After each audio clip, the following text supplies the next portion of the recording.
Salam. Renungan kita pada hari ini dengan mempunyai tema duduk dalam lindungan yang maha tinggi, yang terambil di dalam Mazmur 91 ayat 1. Orang yang duduk dalam lindungan yang maha tinggi dan bermalam dalam naungan yang maha kuasa. Pada saat sekarang ini kita melihat keadaan situasi dari awal tahun 2020 ini, mulai dari Januari sampai saat ini, bahwa kondisi keadaan dunia ini secara global kita lihat bahwa bukan semakin hari semakin baik, tapi kita lihat situasi keadaan kita ini akan semakin buruk dan mencemaskan. Kita melihat baik dari segi ekonomi yang akan kita hadapi sekarang ini, yang mempunyai sangat besar pengaruhnya, seperti tingkat hunian hotel menurun drastis, pendapatan toko, retail, dan restoran menukik tajam berkurang, pengemudi taksi mendapat sedikit penumpang sehingga tidak bisa lagi memenuhi kebutuhan, keperluan keluarga mereka. Harga saham kita lihat anjlok, harga nilai tukar rupiah turun, dan banyak orang kehilangan pekerjaan. Ini dampak langsung yang kita alami dari sejak awal Januari sampai saat ini, yang diakibatkan masalah wabah penyakit corona yang sudah menjadi pandemik dunia. Namun, jangan membiarkan rasa takut dan khawatir kita menguasai dalam hati kita. Dan sebagai orang yang percaya, kita tidak perlu mengkonsumsi ketakutan dan kekhawatiran yang berlebihan. Atau mungkin saat inilah yang tepat menguji mental kita. Apakah kita selama ini menelan mentah-mentah dengan percaya segala sesuatu yang dilaporkan melalui media sosial? Atau apakah kita selalu berpegang teguh untuk hidup dengan apa yang sudah dibayar lunas oleh Yesus di atas Kalvari? Dalam Mazmur 91 ayat 1 katakan, orang yang duduk dalam lindungan yang maha tinggi dan bermalam dalam naungan yang maha kuasa. Jadi pertama-tama Tuhan ingin kita duduk, berdiam, dan menikmati perlindungannya, perlindungan damai sejahtera, kasih, dan berkat-berkat lain yang mengalir dalam hidup kita saat kita berdiam di tempat perlindungan Tuhan. Sekarang pertanyaan bagi kita, perlindungan yang bagaimana yang dimaksud? Pertama, kalau kita melihat sebentar ke masa perjanjian lama, persembahan dilakukan oleh imam-imam haruslah menaikkan korban persembahan mereka pukul 9 pagi, dan dia harus tetap berdiri selama 6 jam sampai hingga persembahan petang pada pukul 3 sore.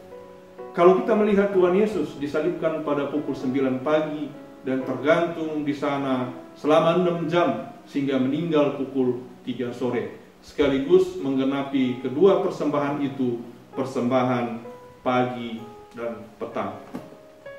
Ibrani 10 ayat 11 sampai 12 katakan, selanjutnya setiap imam melakukan tiap-tiap hari pelayanannya dan berulang-ulang mempersembahkan korban yang sama sekali tidak dapat menghapus dosa.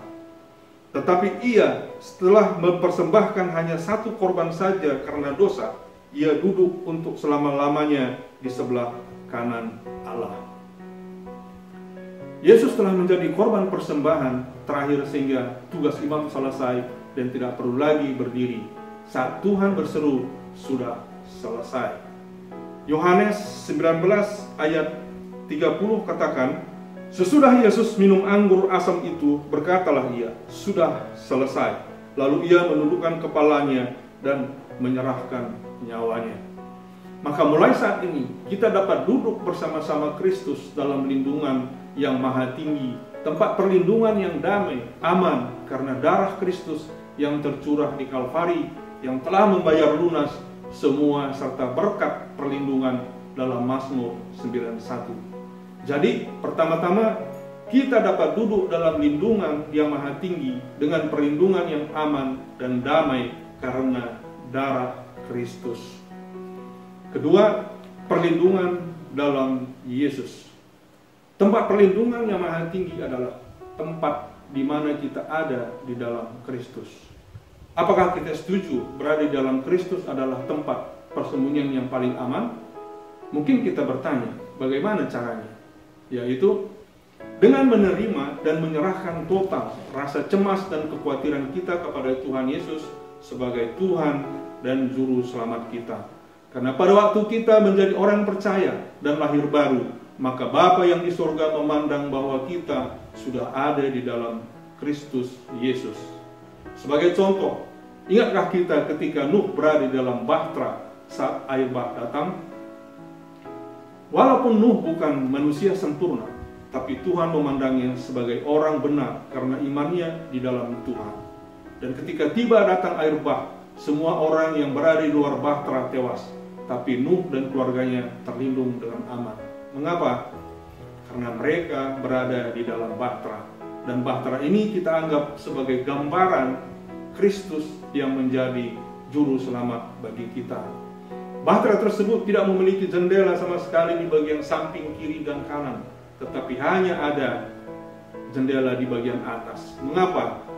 Karena Tuhan ingin menyampaikan kepada kita bahwa Tuhan tidak ingin menghendaki kita memusatkan perhatian keadaan ke sekeliling kita, yaitu pada masalah, pada teror, pada persoalan, pada penyakit virus COVID-19 yang sudah menjadi pandemik seluruh dunia, tetapi menjadi berita mengelilingi kita setiap hari.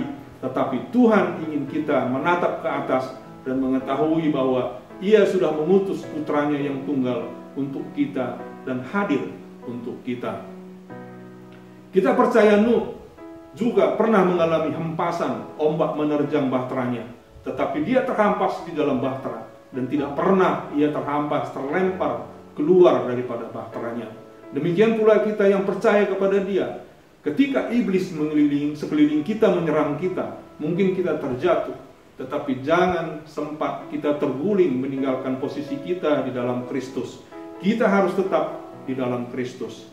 Jadi tempat perlindungan yang maha tinggi bukanlah satu tempat tertentu secara geografis, melainkan keintiman kita secara spiritual kepada Tuhan, di mana hati kita yang selalu intim dan melekat di dalam Kristus.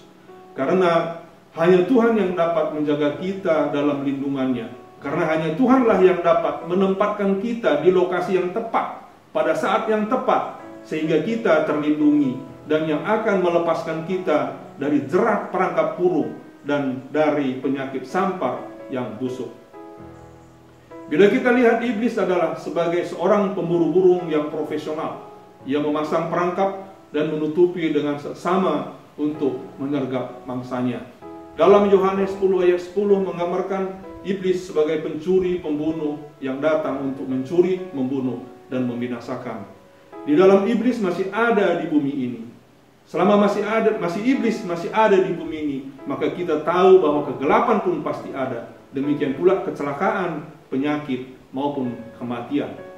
Oleh karena itu kita sangat membutuhkan juru selamat dan perlindungan darinya setiap hari. Kita harus melibatkan Tuhan dalam kehidupan kita sehari-hari, karena hanya Dia yang dapat melepaskan dan menyelamatkan kita. Ketiga, perlindungan pada firman Tuhan. Saat kita menghadapi persoalan, wabah penyakit seperti ini, kadang-kadang kita lupa firman Tuhan dan tidak memegang dan tidak memperkatakan firman. Pada saat kita memperkatakan firman, iblis sangat takut akan firman. Apalagi kalau firman itu berakar di dalam hati kita. Hal ini dapat kita lihat pada Matius 4 ayat 1 sampai 11, di mana Tuhan Yesus sendiri telah memberikan contoh kepada kita apa yang harus kita lakukan pada saat iblis menyerang kita. 3 kali ia dicobai di padang gurun. Setiap kali ia pula menjawab dengan memperkatakan firman, ada tertulis.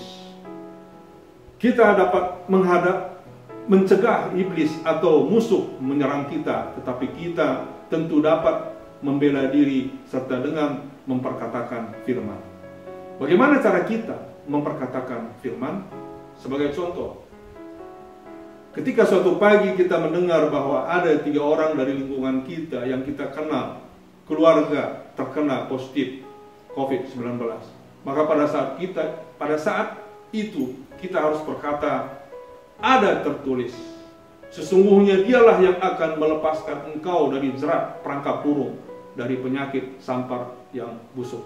Terambil dari Mazmur 91 ayat 3. Contoh kedua, Ketika kita merasakan kita sudah tidak berdaya melihat keadaan wabah ini yang mengakibatkan tua dan muda banyak yang meninggal, maka kita memperkatakan firman Tuhan untuk melawan kekuatan tersebut dan serukan, ada tertulis, dengan panjang umur akan kukenyangkan dia dan akan kuperlihatkan kepadanya keselamatan daripadaku.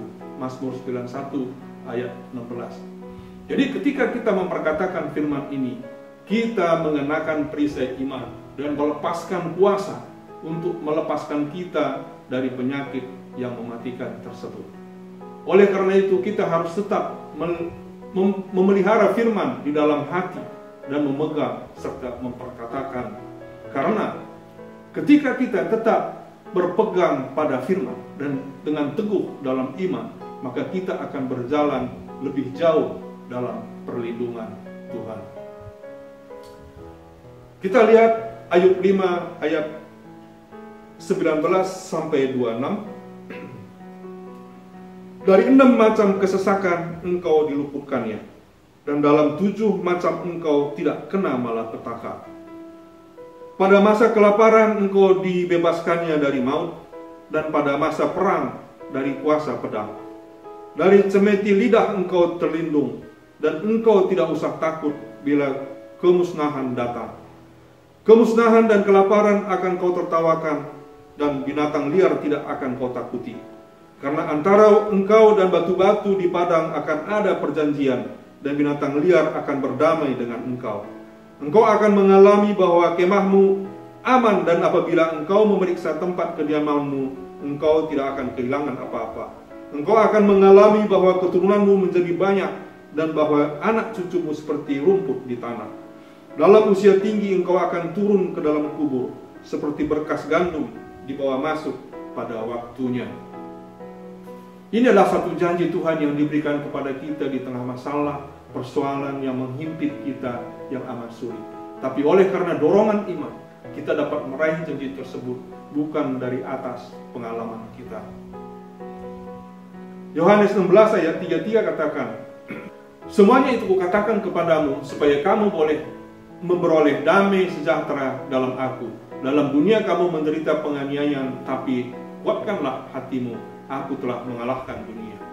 Firman tersebut dikatakan kepada kita bahwa di dalam dunia ini kita akan mengalami banyak persoalan penganiayaan, tetapi Tuhan ingin kita semakin bertumbuh iman kita dalam menghadapi penganiayaan dan persoalan, agar kita menguatkan hati kita untuk mendapatkan perlindungan darinya. Semakin sering kita mendengar dan kita percaya di dalam hati kita, lalu kita perkatakan dengan menaikkan doa perlindungan, maka akan semakin jauh kita berjalan dalam berkat perlindungan Tuhan bagi hidup kita. Jadi saat hidup di masa-masa yang penuh bahaya menakutkan, ada Tuhan Maha Kuasa yang senantiasa menjaga kita. Kiranya kita semua bertumbuh dan semakin menyadari bahwa perlindungan Tuhan yang senantiasa terus melindungi kita sampai malapetaka ini berlalu, dan tidak ada yang dapat menjamah kita dan juga orang-orang yang kita kasihi.